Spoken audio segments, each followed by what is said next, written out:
I want to talk further about the ethics of animal consumption because I feel like this argument is kind of, it's difficult for me to pitch because I feel like either both sides of this are faulty, and yet there cannot be real consensus between the two. And here's one thing I want to bring to the table. I want to bring to the table this discussion here, a certain thing, so that maybe I can have a better. Probably not, but probably won't happen. I believe in God for a reason.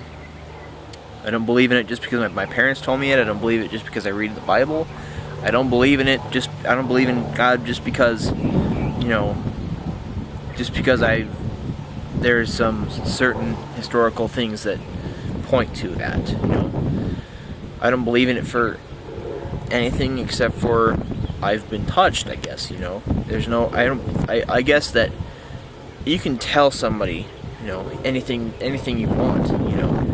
I can tell you you better believe in God or you're gonna go to hell. I can tell you that all. I can throw the Bible at your face, but it's not gonna get through to you. You're just gonna say you're a dumbass Christian. You don't know what the hell you're talking about. You've never seen this person who you claim to exist. I understand. The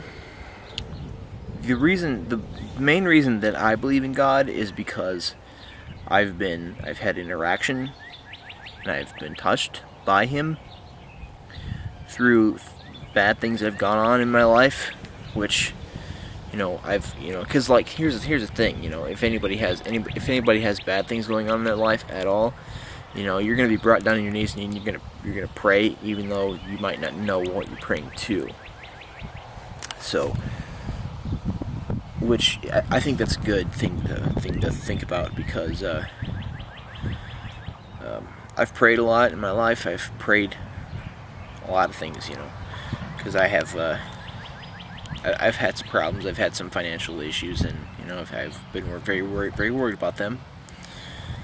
They weren't like huge issues or anything, but I was freaking out about them and stuff. But I prayed, I prayed because I believed, and I prayed, and somehow I was indirectly touched by Him because I was brought to feel like He was around me. I felt like, I felt lifted up when I was feeling like shit there a moment earlier. It's just, I could go on about this, and I could, discuss how I was praying with my church friends and when I was in the 7th grade and stuff like that. You could go on about that and discuss how I've been touched. But I can tell that you do not like that. You don't like that I'm trying to discuss God, because on this channel I like to bring philosophy to the table. I like to talk and I like to bring out discussions of religion because I don't like to bring a lot of that in. But the reason I'm bringing this to discussion right now is because I want to discuss my premises for why I believe in God, and those few indirect and direct touches with God, and experiences with Him are the reasons I believe in God. And then all the stuff, the reading, all that stuff being told, stuff like that just follows, even though that will, doesn't convince people at all.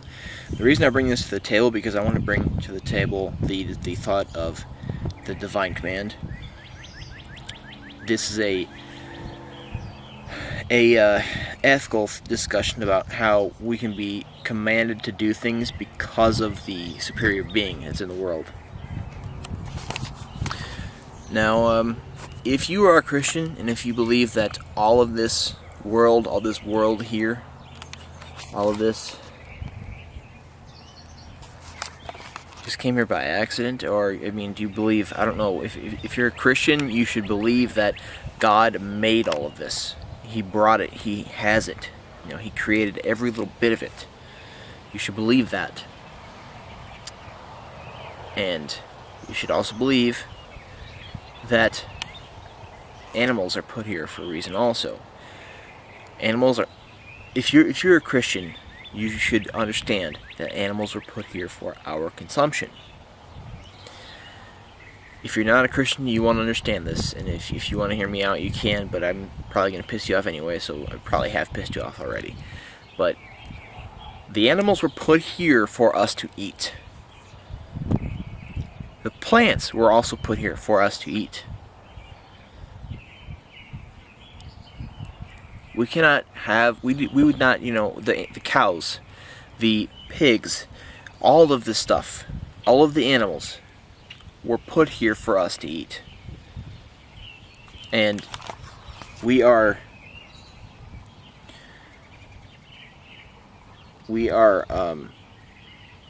now, I believe in Schopenhauer. This is a contradiction with Schopenhauer's animal consciousness, I think.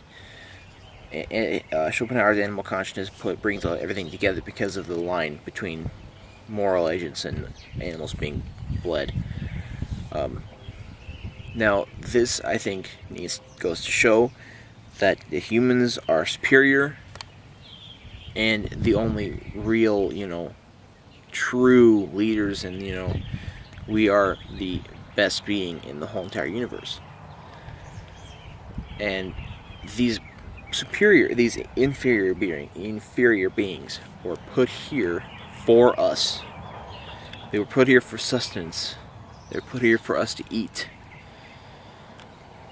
And I think it's terrible. If you're a Christian, you should not be a vegan. You should not be a vegetarian, because if you're a Christian, you should understand that these animals were put here for us.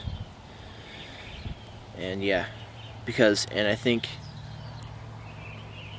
God put them here and He demanded Adam to name all of them and to take care of all of them, making them inferior. So, I don't know.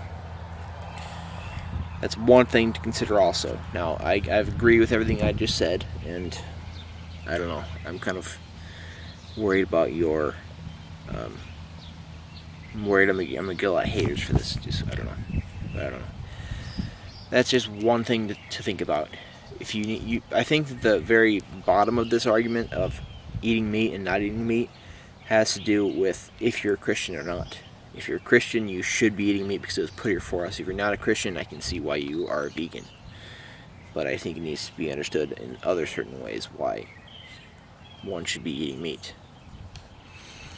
Anyway.